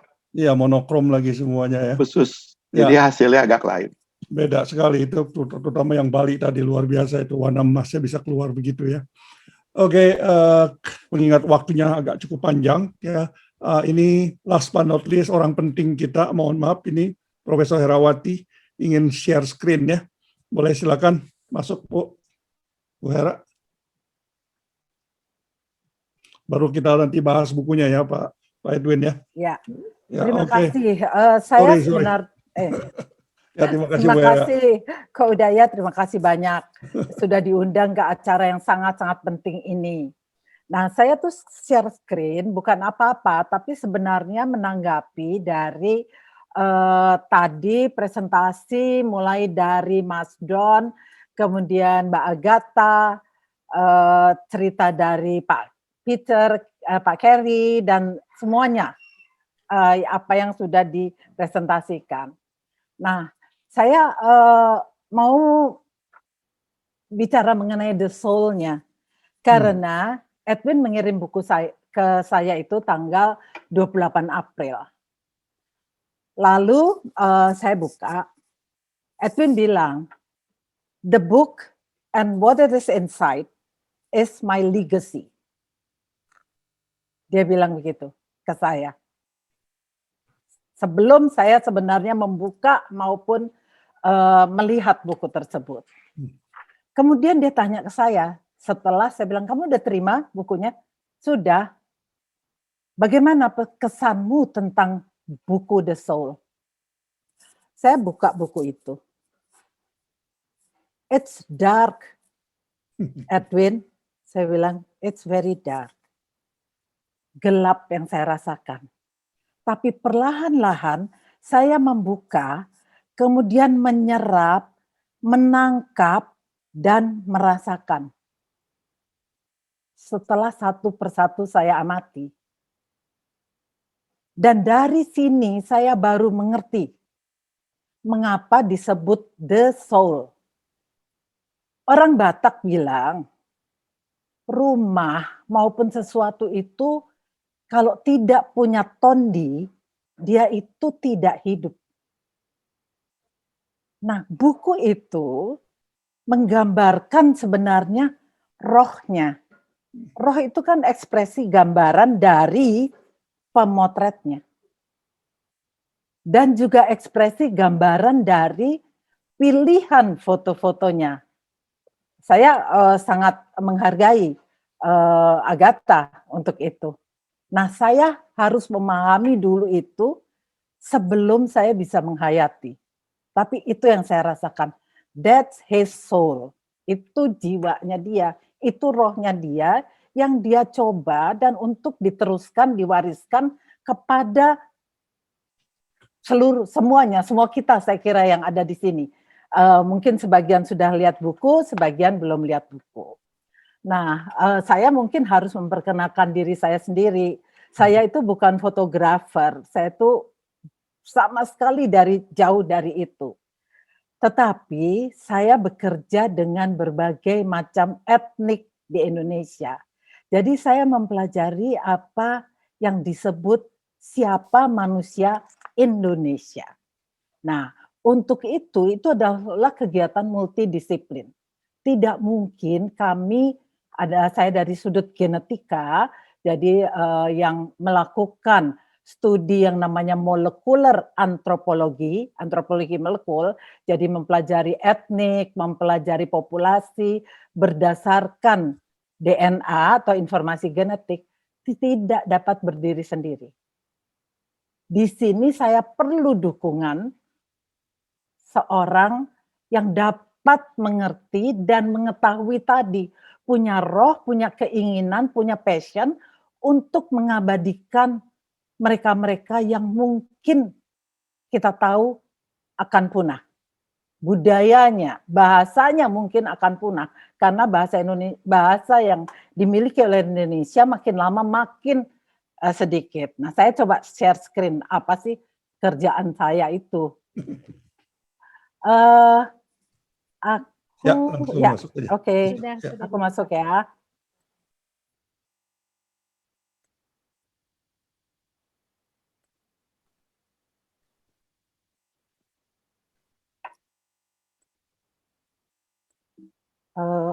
Sorry. Kenapa ini nggak bisa masuk? Karena ini kan, nah.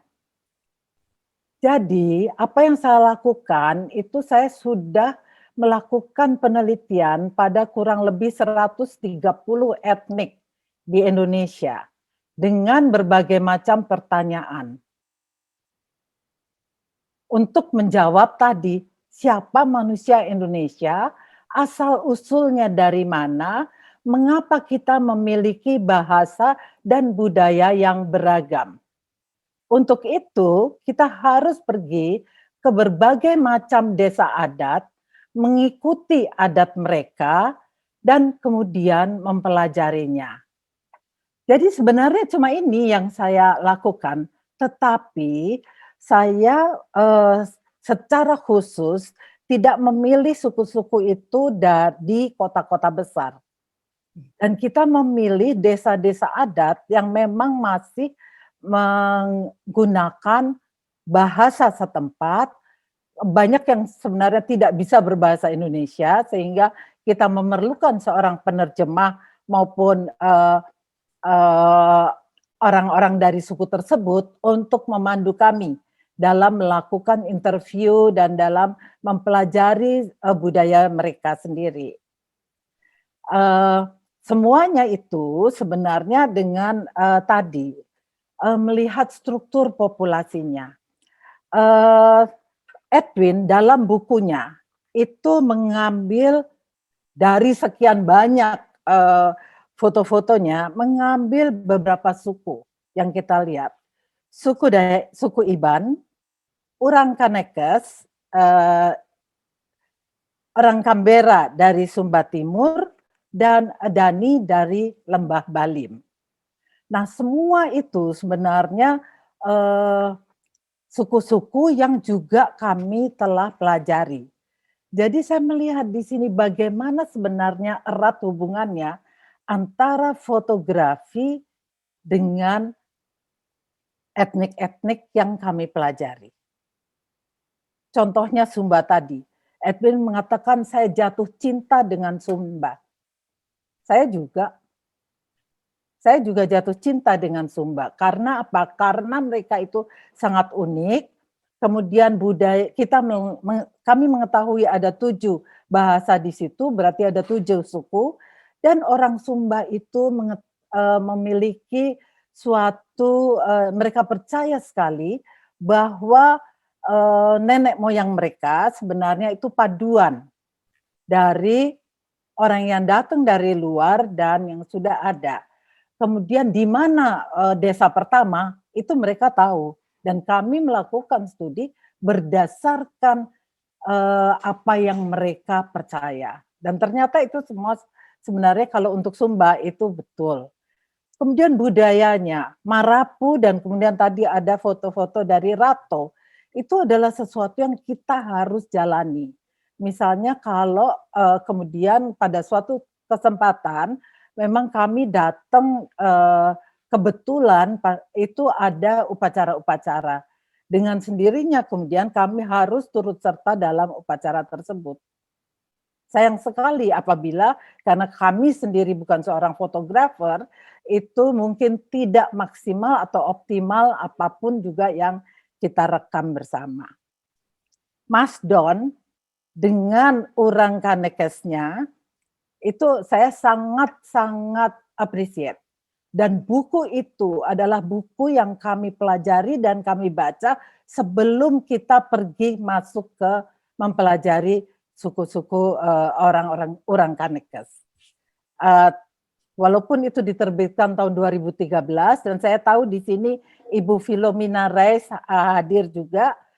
Saya appreciate buku Ibu karena tanpa buku tersebut kami tidak dapat mengerti arti dari semua misalnya traditional cloth dan kemudian budaya dari orang Kanekes sendiri antara Panimping dengan yang di dalam.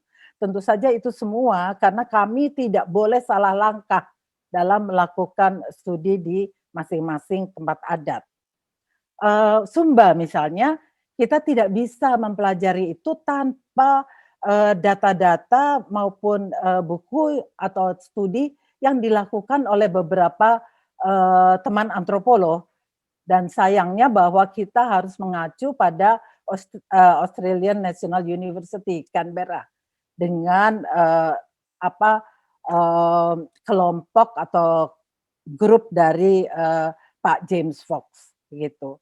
Jadi setiap kami pergi memang kita selalu harus belajar lebih dulu mengenai suku-suku tersebut dan syukur-syukur bahwa sudah ada foto-foto yang ada walaupun misalnya foto itu lama seperti apa yang Pak Peter Carey presentasikan tadi, tetapi paling tidak itu menjadi pedoman kami dalam melakukan penelitian etnologi tadi, molecular anthropology.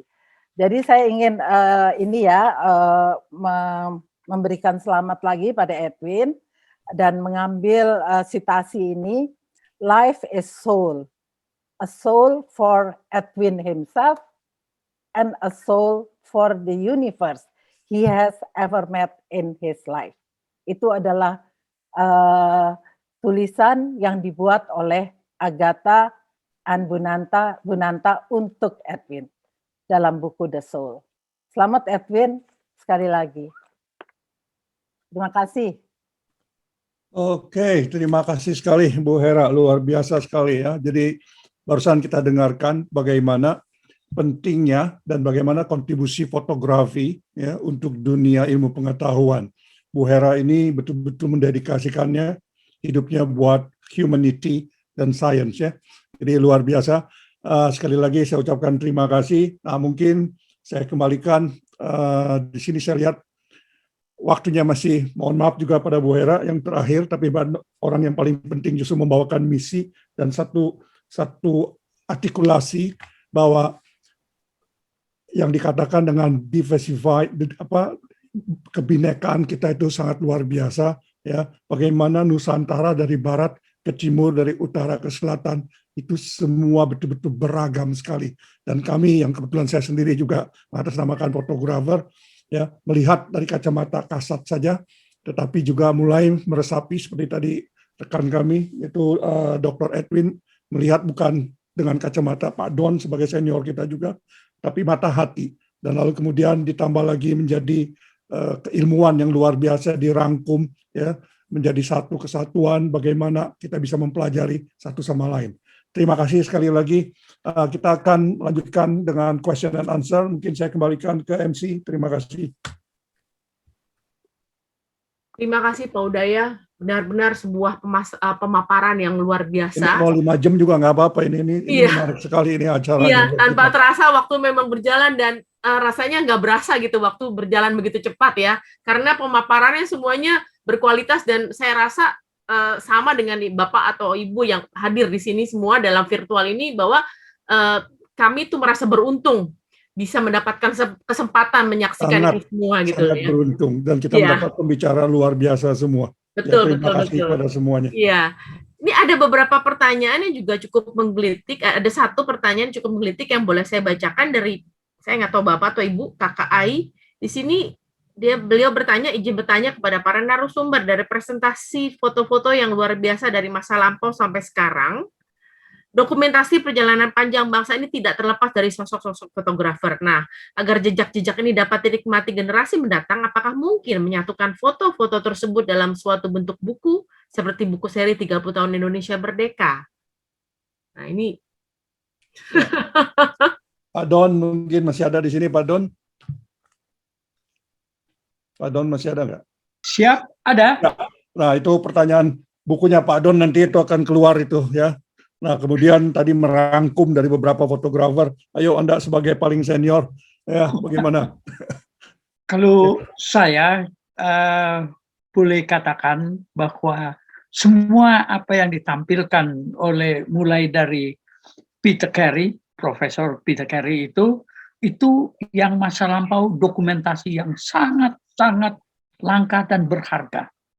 Apa yang ditampilkan oleh Ibu Bunanta itu waduh, kalau saya itu mengaguminya, kalau saya ada di situ mungkin lolos itu. Lah itulah mata wanita itu punya kelebihan, terutama kalau wanita punya kelebihan dan dia bisa memisahkan warna itu lebih ketimbang laki-laki. Makanya waktu dulu Fuji mencetak foto-foto itu teknisinya, operatornya itu kebanyakan wanita, karena wanita punya kelebihan di mata, untuk bisa separasi warnanya itu lebih hebat. Makanya itu indah, benar-benar. Saya kagum dengan fotonya Agatha. Dan kalau yang fotonya Pak Edwin itu, saya cuma bisa memberikan hanya satu kata. Pak Edwin memberikan nafas kepada foto-fotonya. Bukan main. Suasananya jadi hidup. Anda coba perhatikan yang di Sumba itu. Ada 3 wanita yang lagi sedang itu kesan paginya ada, yang masih dingin, memang daerahnya agak tinggi itu kabutnya masih ada itu. Dan itu saya yakin Pak Edwin bukan orang yang suka direct gitu. Dan betul tadi yang saya dengar juga bahwa dia mengambil apa adanya itu. Walaupun kalau orang itu yang mendirect itu dia nggak mau, ada satu wanita yang di belakang ketutupan. Tapi justru itulah yang membuat foto itu bercerita lebih banyak apa adanya, dan itu memberi kesan dimensi dan tidak diatur. Saya tidak tahu diatur atau tidak, tapi feeling saya tidak. Ya. Kalau foto-foto Pak Edwin yang menampilkan wajah, itu mudah ditebak bahwa itu memang berbicara, mempunyai jiwa. Itu. Tetapi kalau foto yang dari belakang atau segala dari mana itu alam yang adanya bintang, gerak orang di Sunda Kelapa itu memang bukannya diatur. Kalau yang bergerak menurut saya harus ditangkap gerakannya. Seperti yang saya penari dari Sumatera Barat. Pak Edwin itu gerakan orang yang baru bangun dari sholat Idul Fitri itu gerakannya tertangkap. Itulah gambar yang hidup. Gitu. Pak Dr. Edwin itu ternyata itu tetangga saya dulu tahun 50-an. Saya tahu rumah itu. Saya tahu rumah Dr. itu. Saya baru tahu sekarang itu. Yang tahu yang rumah nomor 66. Karena saya tinggal di yang namanya Kuan Imlan, itu sekarang namanya Mangga Besar 11 dan Mangga Besar 7, Gang Sanat itu. Di tengah-tengah itu Princeton Park, sebelah Princeton Park itu namanya Gang Losufan itu. Mangga Besar 9 itu. Tahu si Akwet itu yang suka main barongsai. Dan saya juga bingung itu. Pak Edwin beli di mana itu kamera atau suka cuci foto segala macam di Princeton Park gitu. Saya tahu itu cuma ada satu studio yang namanya Tati. Saya nggak tahu di mana. Suka beli alat-alat film itu. Tapi saya kagumi foto-foto Pak Edwin. Itu akan jadi foto buku dokumentasi berharga untuk Indonesia belum sekarang. Mungkin 100-200 tahun yang akan datang, seperti sebagaimana Profesor Peter Carey itu tampilkan foto-foto yang tadi itu. Kita baru menghargainya sekarang. Terima kasih. Selamat Pak Edwin. Anda menyumbangkan satu dokumen Indonesia yang sekarang. Nanti akan menjadi dokumentasi berharga sekali. Ibu Bunanta juga bukan main, gambarnya indah, manis. Semanis orangnya ya. Oke, terima kasih Pak Don. Ya, terima kasih Om Don. Saya kasih komen sedikit ya Pak Udaya ya. Silakan. Itu Mangga Besar 66 bukan punya saya atau punya keluarga saya, bukan. Itu bapak saya praktek di situ dari tahun 61. Itu juga milik seorang encim gitu, keluarga Yap juga. Itu memang kayak istana ya, marmernya dari Itali. Kita coba nyewa pavilion kecil saja. Karena bapak saya praktek sampai malam, biasanya dijemput sama ibu saya nemenin. Tapi kita tiap malam selalu sebelum pasiennya habis, kalau pasien masih banyak kita lari ke Princeton Park, ke Lokasari. Jadi saya di situ ada studio foto bukan Tati, yang di tengah tuh, di tengah-tengah saya lupa namanya. Itu saya beli chemicals dari situ, saya minta kertas foto, kalau beli satu box isi 100 mahal, saya cuma minta 10 lembar. Jadi saya belajar contact print dulu begitu. Jadi memang pengalaman hidup kita seru ya Om Don ya, kalau dilihat ya. Jadi memang begitulah kira-kira. Jadi saya anak Kuitang, anak Poncol. Itu di tulisan privé saya ada cerita ya. Tapi belakangan bapak saya pegawai negeri, dapat rumah di Jalan Riau, Menteng ya. Terima kasih. Oke, terima kasih sekali. Ya, kita nggak pernah sadar ya, sebetulnya semuanya dekat-dekat semua ya. Itulah pepatah bahasa Inggris mengatakan 6 degrees of separation. Ya. Kalau ditelusur-telusurin semua orang bisa saling kenal ya. Oke, Ika, kita kembalikan. Mungkin ada 1-2 lagi pertanyaan dan mungkin karena sudah terlalu malam. Ya. Ada komen dari siapa? Mungkin silakan. Banyak sekali ini komen-komennya sih, karena kebanyakan komen rata-rata ya, saya baca juga ya. Rata-rata komen juga. Ya, luar biasa semua. Paling ada pertanyaan menggelitik juga dari, mungkin entah ini karena terlalu kagumnya atau gimana, ini dari Dr. Miryanti bertanya kepada Ibu Agatha. Luar biasa Ibu Agatha, kamera apa yang dipakai oleh Ibu Agatha. Walaupun saya rasa ini semua ini dokter gigi apa dokter gigi kali Mirianti yang dari Singapura nih kelihatannya nih fotografer. Oh, ya. Silakan Ibu Agatha kalau mau dijawab. Ini ada promosinya juga. Saya nggak ada promosinya. Kalau saya ya terus terang saya ganti-ganti. Jadi saya ganti-ganti. Dulu memakai Canon. Kemudian jadi hasil saya tadi itu ada yang memakai Canon. Kemudian kalau yang terakhir saya memakai Sony. Jadi kan kamera itu hanya sebagai alat saja. Jadi apa saja ya bolehlah gitu. Tidak tergantung pada brand tertentu. Jadi kalau ini the woman behind the camera, ya, and the man behind the camera. Ya, oke. Ya, terima kasih. Ya, terima kasih. Ada lagi? Baik, saya rasa itu saja Pak Udaya pertanyaan. Pak Peter Carey mungkin kasih komen. Ya, terakhir penutupan Pak Peter Carey. Ayo deh. Ya. Ya, Pak Peter mungkin bisa kasih komentar terakhir. Ya, jadi buka dan penutupnya. Ini luar biasa, matanya masih seger kok. Ya, menunjukkan mikul duwur ya. Oke, keluar Jawanya. Kita sudah tanam pada pertengahan abad 19. Sekarang kita panen ya. Ini pepatah Jawa itu ya. Generasi kita Woodland Page ya. Ini salah satu yang mengalir dan menghidupkan jiwa dari Nusantara ya. Itu the many faces of Indonesia. Banyak wajah, banyak ya betul-betul luar biasa ya. Sesuatu yang magical mystery tour kita bisa ikuti malam ini. Ya, terima kasih Pak Peter. Jadi saya boleh berikan konklusi sekali lagi kepada para narasumber dan para Bapak dan Ibu yang hadir malam ini.